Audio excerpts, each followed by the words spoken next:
नमस्कार, मी धनंजय सानपने ॲग्रोवन शोमध्ये तुमचं स्वागत.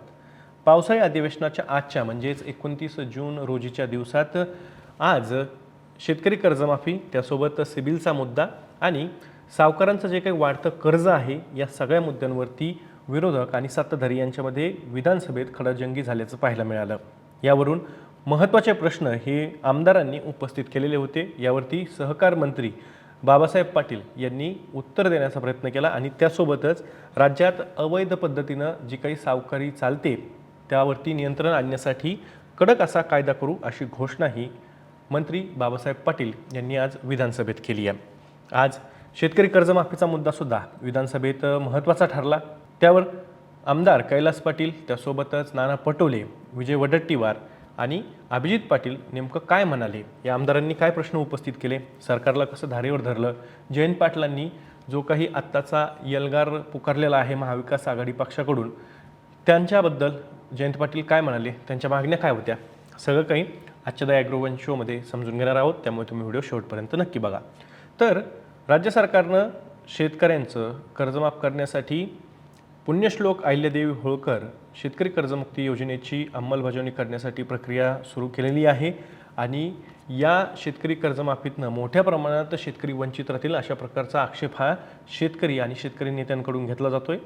विरोधकांनी याच मुद्द्यावर आज विधानसभेमध्ये सहकार मंत्री बाबासाहेब पाटील यांच्यावरती प्रश्नांचा भडीमार केला.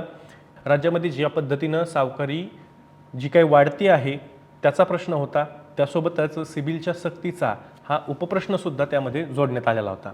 तर आमदार सुलभा खोडके यांनी सहकार मंत्री बाबासाहेब पाटील यांना थेट प्रश्न विचारलेला होता. तो होता रोहित पवारांनी विचारलेल्या सावकारीच्या बाबतचा प्रश्न.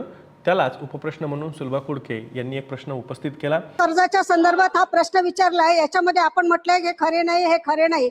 म्हणून मला या ठिकाणी मंत्री महोदयांना प्रश्न विचारायचा आहे की अमरावती जिल्ह्यामध्ये अवैध सहकारीच्या किती केसेस दाखल केल्या, किती जणांवर गुन्हा दाखल केलेला आहे, याची माहिती द्यावी. राज्यात सन 25-26 डिसेंबर 25 अखेर 12,211 परवानाधारक सावकार आहेत. त्यांनी एकूण 554,950 कर्जदारांना रक्कम 1287.93 कोटी रुपयाचं कर्ज शेतीविषयक आणि बिगर शेती कर्ज वाटप केलेले आहे. सावकारी व्यवसायाचे ठिकाण यापूर्वीच्या काळामध्ये असं नव्हतं. सावकार आपलं घरी बसूनच सावकारकी करायचा.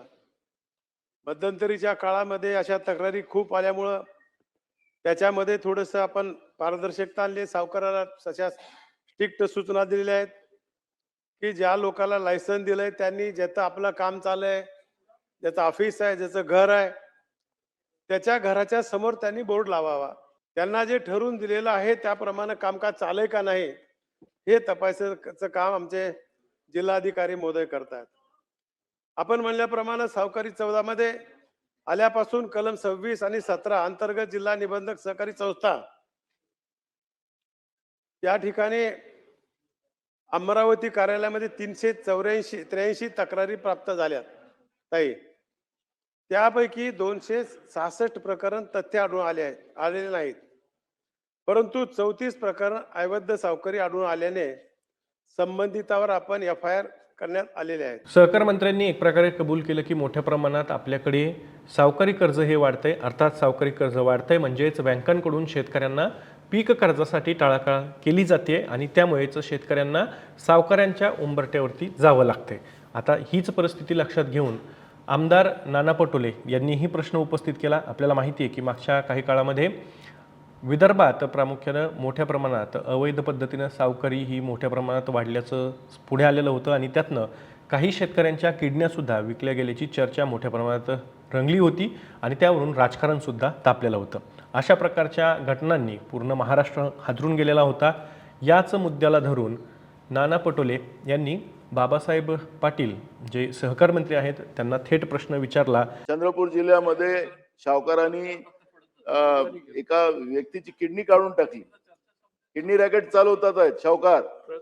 आणि म्हणून तुम्हाला अध्यक्ष महाराज हा इतका सोपा प्रश्न नाही आहे. हा शेतकऱ्यांच्या जीवन मरणाचा प्रश्न आहे. पण पॉइंटेड उत्तर याच्यामध्ये आम्हाला पाहिजे की पुढच्या काळात शेतकऱ्यांचे या पद्धतीनं सावकारांकडून लूट होणार नाही. व्याजावर व्याज लावून त्याच्याकडून आर्थिक लूट केली जाणार नाही, यासाठी सरकार ची भूमिका काय ही आम्हाला सांगा. याच्या पूर्वीच्या कायद्यामध्ये आणि आता नानाभाऊ या कायद्यामध्ये आपण अजून गंभीर त्याच्यावर मोठ्या प्रकारचा गुन्हा दाखल करत आहोत. पहिलं 5 वर्षाची शिक्षा होती, आपण नव्यानं कायदा आणतो, त्याच्यापेक्षा मोठी शिक्षा आणायचं आपण आपलं सरकार कायदा करत आहे. आता आपण विचारल्याप्रमाणे पुन्हा एकदा आपल्याला सांगतो की 343 तक्रारी प्राप्त झाल्या आहेत. त्यापैकी 266 प्रकरणात तथ्य आढळून आले. 34 प्रकरणामध्ये अवैध सावकारी आढळून आल्याने त्याच्यावर आपण FIR करून 48 आरोपी करण्यात आलेले आहेत. यावेळी सहकार मंत्र्यांनी असंही सांगितलं की अवैध पद्धतीने जी काही सावकारी चाललेली आहे त्याच्यावरती नियंत्रण आणण्यासाठी कडक असा कायदासुद्धा पुढच्या काळामध्ये राज्यात आणू अशा पद्धतीची घोषणाही सहकार मंत्र्यांनी केलेली होती. आणि यावेळेस बोलताना सिबिल सक्तीचा मुद्दा हा आमदार कैलास पाटील यांनी उपस्थित केला. कैलास पाटील यांचं म्हणणं होतं की राज्य सरकार या सिबिल सक्तीच्या बाबत बँकांना नेमकं काय आदेश देतं, कारण की शेतकऱ्यांना सिबिलची कारणं देत पीक कर्ज हे बँकांकडून नाकारलं जातं आणि त्यामुळे मोठ्या प्रमाणात शेतकरी हे या सिबिलच्या कारणामुळे कर्जापासून वंचित राहतात आणि त्यातनं त्यांना सावकाराकडे जावं लागतं. सावकाराच्या दारात का जावं लागतं? आपण सावकार केला एक प्रकारे एक अधिकृत परवानगी देत आहे. हा प्रश्न सगळ्यात महत्वाचं 2022-23 मध्ये जे कर्जदार शेतकरी होते संस्थात्मक वित्त पुरवठाचे ते कमी होऊन आता जवळपास 18,92,000 शेतकरी कमी झालेत. का कमी झालेत यावर सरकार काय करतंय का?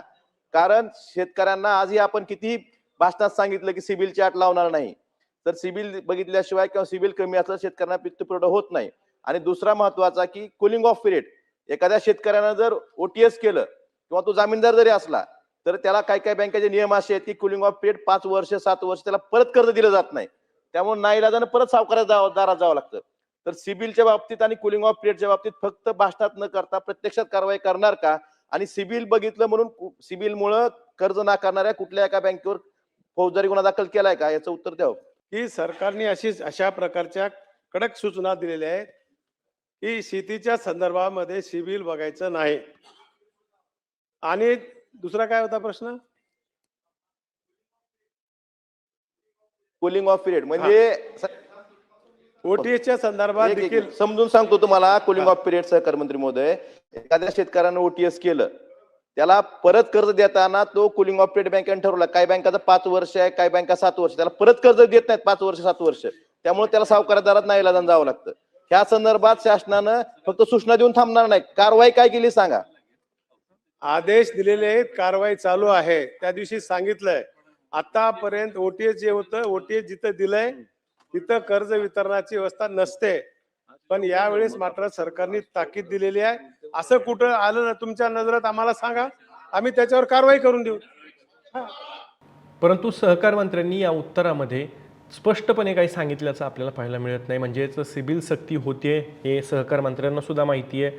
त्यांनी खरं तर लेखी उत्तरामध्ये अंशतः खरं आहे, अंशतः सहमत आहे अशा पद्धतीची उत्तरं दिलेली होती तारांकित प्रश्नाला उत्तर देताना. पण याच मुद्द्यावरती आमदार कैलास पाटील यांनी थेट प्रश्न विचारला, त्यावेळेस सुद्धा वेळ मारून नेण्याचा प्रयत्न सहकार मंत्र्यांनी केला. यानंतर 2026-27च्या पुरवणी मागण्यांवरती चर्चेला सुरुवात झाली विधानसभेमध्ये. आणि या पुरवणी मागण्यांवरती बोलण्यासाठी पहिल्यांदा आमदार जयंत पाटील हे उभे राहिले आणि त्यांनी शेतकरी कर्जमाफी, त्यासोबत कांद्याचे पडलेले दर, शेतकऱ्यांसाठी मोठ्या प्रमाणात राज्य सरकार कशा पद्धतीनं धोरणं राबवतोय आणि त्याचा कसा शेतकऱ्यांना फटका बसतोय या सगळ्या विषयांना त्यांनी हात घातला. ते शेतकरी कर्जमाफीबद्दल बोलताना असंही म्हणाले की शेतकरी कर्जमाफीत ज्या काही अटी घालण्यात आलेल्या आहेत त्यामुळं जी पहिली अट आहे की 2019च्या कर्जमाफीचा लाभ घेतलेल्या शेतकऱ्यांना फक्त 50,000 रुपये कर्जमाफी मिळणार आहे. तर या अटीमुळं साधारण 36 लाख शेतकरी हे वंचित राहू शकतात. आणि दुसरी अट जी आहे की ज्यामध्ये शेतकऱ्यांना 2026-27चं सुद्धा कर्ज भरावं लागणार आहे आणि त्यानंतरच त्यांना प्रोत्साहनपर अनुदान हे देण्यात येईल. 2 लाख रुपयाचं पीक कर्ज आहे, ज्याला कर्ज आहे मी काढलंय समजा, तर मी आधी 1.5 लाख भरायचे, मग 50,000 रुपयाचं अनुदान सरकार मला देणार. आता मधल्या काळात एवढी आपत्त्या शेतकऱ्यांच्यावर आल्या, कर्जबारी शेतकरी कर्जबाजारी झालायत, त्याला एवढे पैसे कुठून भरता येणार? या एका अटीमुळे 36 लाख शेतकरी बाहेर जात आहेत या आपल्या कर्जमाफीच्या योजनेतनं. दुसरी अट काय? 25, 26 आणि 26, 27 या दोन्ही वर्षाचे कर्ज नियमित भरले असेल तरच प्रोत्साहनपर अनुदान मिळेल. म्हणजे 2 वर्ष तुम्ही रेग्युलर असला तरच प्रोत्साहनपर अनुदान मिळेल. ना कर्जमाफी ना प्रोत्साहनपर अनुदान. सरकार काय म्हणतं, ही कर्जमाफी ऐतिहासिक आहे. आता ऐतिहासिक अशी कोणती कर्जमाफी झाली आहे ज्यात लाखो शेतकऱ्यांना बाहेर ठेवतोय आणि आपण आपल्याला आपल्या योजनेला ऐतिहासिक म्हणतोय? ही अध्यक्ष महोदय सावरकर साहेब, ही कर्जमाफी आहे का पात्रता परीक्षा आहे? जयंत पाटील ज्यावेळेस पुरवणी मागण्यांवरती बोलत होते त्यावेळेस त्यांनी राज्य सरकारला टोलाही लगावला. ते असंही म्हणाले की राज्य सरकारनं ही खरं तर कर्जमाफीची योजना लागू केलेली आहे की पात्रता परीक्षा आहे, म्हणजे जेवढ्या काही अटी या योजनेमध्ये घालण्यात आलेल्या आहेत त्यामुळं मोठ्या प्रमाणात शेतकरी हे वंचित राहणार आहेत, असं सुद्धा जयंत पाटील यावेळी बोलताना म्हणाले. त्यानंतर त्यांनी एक दुसरा मुद्दासुद्धा उपस्थित केला आणि राज्य सरकारला त्यातनंही एक कोपरखळी मारली.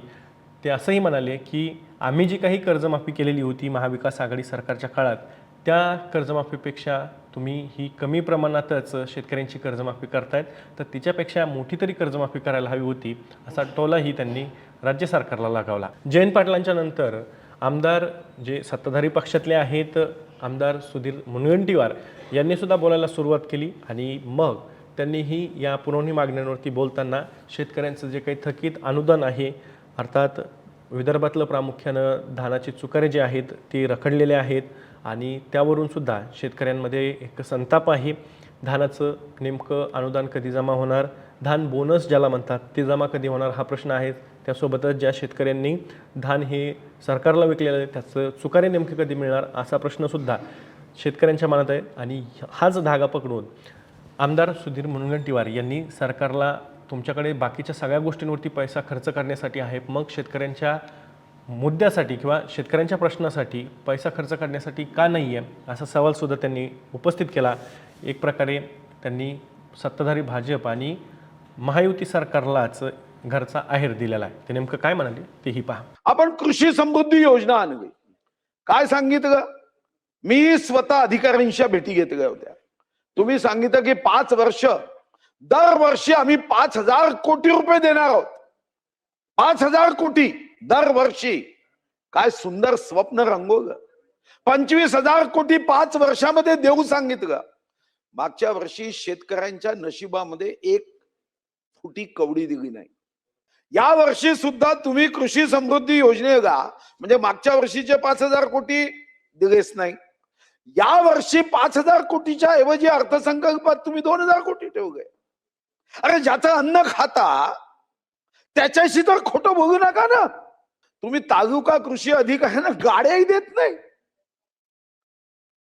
मग तुम्ही काही नवीन बैल वगैरे द्या, बैलावर बसून फिरता येईल का? परवा एक बैलावर कर्जमुक्तीसाठी गेला होता. गाड्या देतात का सावरकर साहेब? बाकीच्यांच्या गाड्या बघा, त्याचा अभ्यास करा. या अध्यक्ष महाराज, शेतकऱ्यांच्या संदर्भामध्ये खतामध्ये फसवणूक झाली, बी बियाण्यामध्ये फसवणूक झाली, बाग विक्रीचे पैसे दिले नाही. आणि अध्यक्ष महाराज, तुम्हाला माहिती आहे की शेतकरी स्वाभिमानी आहे.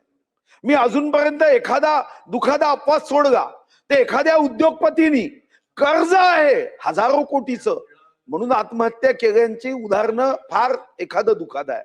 पण आमच्याकडे तर 50,000चं कर्ज, 1 लाखाचं कर्ज आहे आणि ते कर्ज फेडू शकत नाही म्हणून आत्महत्या करणाऱ्या केसेस या क्षणापर्यंत माझ्या अंदाजाने 20,000 शेतकऱ्यांपेक्षा जास्त आहे. आमची मागणी आहे ऍग्रीकल्चर ऑफेन्स विंग तुम्ही तयार करा.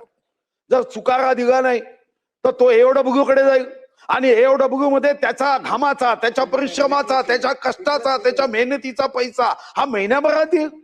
अध्यक्ष महाराज, आम्ही फोनवर फोन करतो तेव्हा वर्ष, 1.5 वर्ष, 2 वर्षांनी त्याचा चुकारायचा प्रश्न येतो. त्यानंतर कर्जमाफीच्या मुद्द्यावरून आमदार विजय वडेट्टीवार यांनी सरकारला पुन्हा एकदा धारेवर धरलं आणि शेतकऱ्यांची कर्जमाफी ही फक्त विधानसभेच्या निवडणुकांमध्ये कर्जमाफीचं लालूच देऊन त्यांच्याकडनं मत मागण्यासाठीच त्याची घोषणा करण्यात आलेली होती की काय, अशा पद्धतीची शंकासुद्धा उपस्थित केली.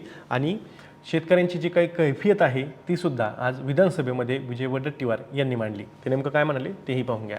अध्यक्ष महोदय, ही फसवणूक का झाली असं मी म्हणतो. ही फसवणूक होण्यामागे तुम्हीच सांगितलं शेतकऱ्याचा 7/12 कोरा करू. ही केवळ निवडणुकीमार्फत जे मतं घेण्यासाठी घोषणा होती हे आता काही लपून राहिलेलं नाही. हे महायुती सरकारने जाहीर केलेली कर्जमाफी म्हणजे हे महापापच होतं शेतकऱ्यांसाठी. अटी शर्तीच्या जंजाळात अडकवणारी आणि दिशाभूल करणारी योजना आहे. हे आता सत्ताधाऱ्यांनी पण कबूल केला. आता भाषण करताना त्यांचे विचार व्यक्त करताना म्हणजे याचा अर्थ स्पष्ट आहे की ही फसवी आहे. हे आता लपून राहिलेलं नाही. हे कुठेही लपवण्याची गरज नाही. याच पुरवणी मागण्यांवरती चर्चा सुरू असतानाच आमदार अभिजित पाटील यांनी सुद्धा शेतकरी कर्जमाफीवरून महत्त्वाचा प्रश्न उपस्थित केला. राज्य सरकार मोठ्या प्रमाणात गाजावाजा करतं आहे की शेतकऱ्यांना आम्ही 2 लाख रुपयांपर्यंतची कर्जमाफी दिलेली आहे, परंतु प्रत्यक्षात जर का बघितलं तर ज्या अटी शर्ती राज्य सरकारनं कर्जमाफी योजनेत घातलेल्या आहेत त्याच्यामुळे साधारण 50,000 रुपयेच शेतकऱ्यांना कर्जमाफी मिळणार आहे आणि राज्य सरकार मात्र मोठ्या प्रमाणात शेतकऱ्यांची कर्जमाफी केल्याची दवंडी पेटत आहे. अशा पद्धतीची टीकाही अभिजित पाटील यांनी केली.